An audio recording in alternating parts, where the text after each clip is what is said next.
వరంగల్ జిల్లా నుంచి మరో వార్త చూసినట్టయితే ఖానాపురం మండలం ధర్మారావుపేట సొసైటీ దగ్గర రైతులు యూరియా కోసం ఇబ్బందులు పడ్డటువంటి పరిస్థితి కనిపించింది. తెల్లవారుజాము నుంచే పెద్ద సంఖ్యలో చేరుకున్నటువంటి రైతులు యూరియా కోసం తిప్పలు పడ్డారు. మహిళలు వృద్ధులు కూడా క్యూ లైన్లలో అవస్థలు పడ్డటువంటి తీరు కనిపించింది. సరిపడినంత యూరియా రైతులకు అందించాలన్నటువంటి డిమాండ్ కూడా వినిపించింది.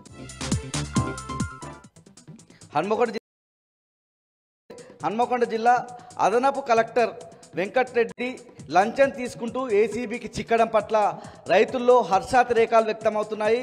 దామెర మండలానికి చెందిన గ్రీన్ఫీల్డ్ హైవే రైతులు హన్మకొండ జిల్లా కలెక్టరేట్ ముందు పటాకులు కాల్చి సంబురాలు జరుపుకున్నారు.